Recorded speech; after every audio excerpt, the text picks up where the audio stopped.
বিয়ের এই ৫ বছরে আমার অনেক আত্মীয়স্বজনের সাথে দেখা হয়নি, শুধুমাত্র আমার বরিশালে যাওয়ার অভাবে। তো এবার ঈদে যেহেতু আমরা বরিশালে গিয়েছিলাম, তাই এবার আমার সবার সাথে দেখা হয়েছে। সেসব কিছু আজকে আপনাদের সাথে শেয়ার করছি। আমার শ্বশুরবাড়ি থেকে আজকে চলে যাচ্ছিলাম আমার ফুফু শাশুড়ির বাড়িতে। ওনাদের বাড়ি যেতে যেতে একদম দুপুর হয়ে গিয়েছিল। দুপুরে খাবার টাবার খেয়ে আমরা একটু শুয়েছিলাম, রেস্ট করেছিলাম। তারপর একদম সন্ধ্যা হয়ে গিয়েছি। সন্ধ্যার পর একটু বাইরে হাঁটাহাঁটি করেছিলাম। ওনাদের এখানে আবার একদম কাছেই নদী, তো সেটাই দেখতে গিয়েছিলাম। বাসায় আসার পর তো আমাদেরকে অনেক ধরনের নাস্তা দিয়ে দিয়েছিল। এখানে নুডলস ছিল, পিঠা ছিল, তরমুজ ছিল। পিঠা শুধু এক রকমের না, কয়েক রকমেরই ছিল। সেই পিঠাগুলো খাচ্ছিলাম আর সবার সাথে গল্প করছিলাম। ওনাদের সাথে আমার আগে আমাদের বাসায় দেখা হয়েছিল, কারণ ওনারা যখন ঢাকায় এসেছিল তখন। এইবার আর কি বরিশালে গিয়ে সবার সাথে দেখা সাক্ষাৎ করে নিয়েছি। আর এই যে সেমাইটা দিয়েছি, এত বেশি মজা ছিল। যেহেতু এটাকে একটু ঠান্ডা করে দিয়েছি আর অনেক বেশি গরম থাকাতে এই সেমাইটা খেতে অনেক বেশি মজা লেগেছিল। তারপর পরের দিন সকালবেলা হয়ে গিয়েছিল, ওনাদের বাসার ছাদে আবার আম গাছ ছিল। তো ওই আম গাছে এত বেশি আম ধরেছে, মাশাল্লাহ। ওই আম দেখে তো আমার মেয়ে একদমই লোভ সামলাতে পারছিল না।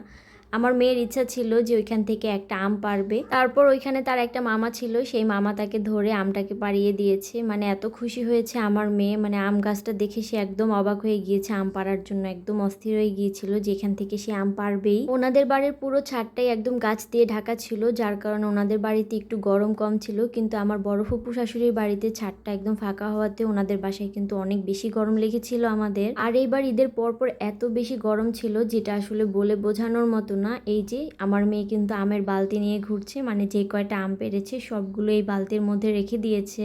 আপনারা হয়তো এদিক থেকে একটু খেয়াল করলেই দেখবেন যে ওনাদের পুরো বাড়ির ছাদটা একদম গাছ দিয়ে ঢেকে আছে, মানে পুরো বাড়িটা গাছ দিয়ে একদম ভরা, পুরো সবুজের একটা সমারোহ। এই তো আমরা কিছুটা আম পেড়ে নিয়েছিলাম, এর বেশি আর পারলাম না, যেহেতু আমরা এটাকে এখনই বানিয়ে খাবো। তো আম বানিয়ে খাওয়ার পর আমরা আবার একটু বাইরে গিয়েছিলাম হাঁটার জন্য।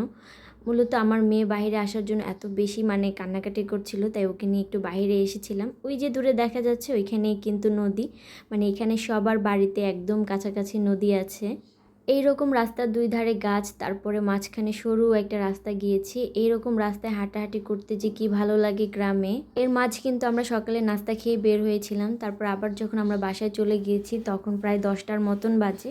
তো এখন মিলে সবাই বলছিল যে শাড়ি পরবে। ওইখানে কিন্তু আমার আরেকটা ননদ আছে, মানে আমার ফুফুর মেয়ে। তো উনি বলছিল যে চলো আমরা সবাই মিলে শাড়ি পরি। তো এখানে আমরা শাড়িই দেখছিলাম। আমি আবার শাড়ি পরতে তেমন একটা চাই না, কারণ এগুলো পরে গুছিয়ে রাখতে হবে, সাজগোজ করব, ওগুলো উঠিয়ে রাখতে হবে। এইটা চিন্তা করলে না আমার একদমই শাড়ি পরতে ইচ্ছা করে না।